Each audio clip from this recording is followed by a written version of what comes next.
Did you know that 34 out of all 50 states in the United States are still in retention? That means that they still have the death penalties on their law books. The death penalty, which is also known as capital punishment, should be abolished in all 50 states.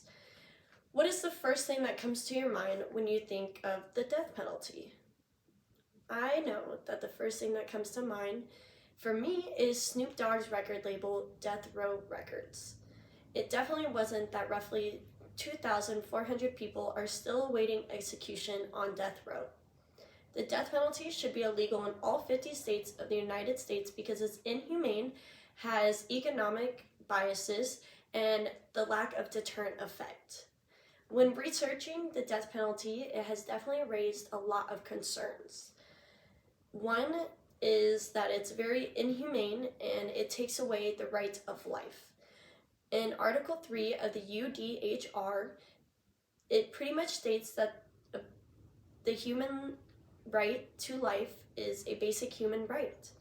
Additionally, prisoners in the United States spend decades on death row awaiting execution in dehumanizing conditions. Roughly, the cell sizes range from 36 square feet to 100 square feet, and they contain either a steel or concrete bed. And they also have a steel toilet, and maybe, if they're lucky, they have a little writing table to do activities on. They also eat alone through a small metal box through the door because face-to-face contact is very rare. They are limited on who they see. They roughly get an hour each day to socialize, be outside of their cell, but that doesn't always mean that they're going to have face-to-face contact because they are pretty much discriminated against because they are labeled as a death row inmate.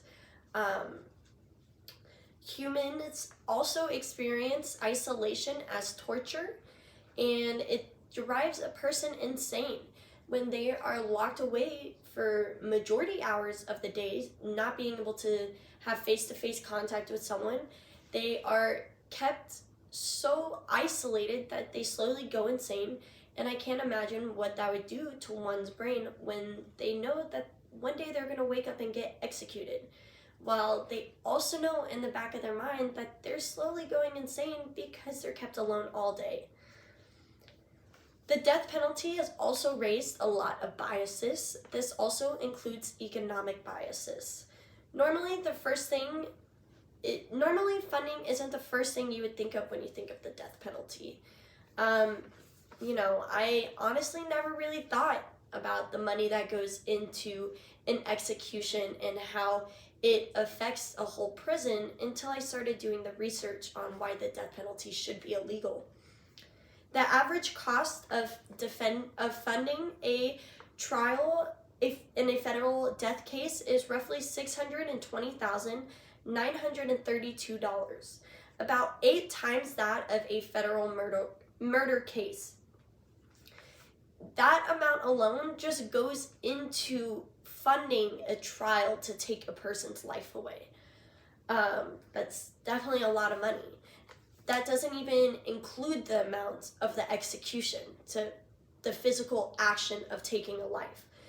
The federal cost for an execution is roughly $1 million, and the reason it's so expensive is because it affects the whole prison. And that's something I definitely didn't think about when looking into this, how an execution can affect the entire prison. It affects everything from the person that is physically getting executed down to the boxed lunches that the prisoners even eat. However, money or funding isn't what really stops criminals from committing a crime. A common reason that is used for defending the death penalty is the deterrent effect. The deterrent effect is pretty much you make example out of someone, saying if you do what this person did, let's say capital murder, this is what's going to happen to you. Your life is going to be taken from you. However, there's just not enough evidence for that reason because it's never been proven. There's just not enough evidence to make it work to justify it as a reason for the death penalty.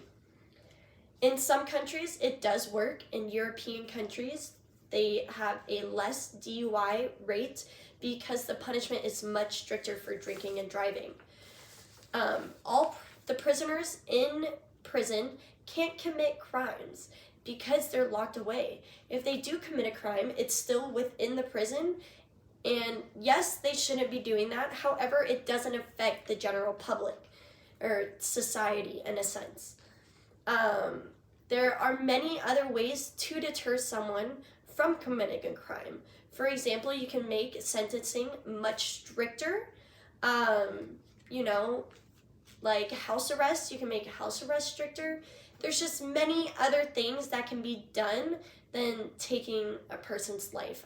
That should be a last resort, if anything, if a person is truly so sinister. One example of execution is a electrocution chair where you get electrocuted. You get buckled in from your head down to your feet, your arms and everything, and they send electric waves through you, pretty much frying you from the inside. There's just a lot of things that we went over today that should be remembered when you watch crime documentaries, like John Wayne Gacy, for example. He is a prisoner that got executed, and it is a very well-known crime. There are definitely a lot more reasons I could talk about today of why the death penalty should be abolished, but however, the main reasons it should be abolished is because of how it's inhumane, the economic values that go into it, and how the deterrent effect has never been proven. There's just a lot. The reasons that we went over today, I feel like, are the most important reasons the death penalty should be abolished. And thank you for listening to me today.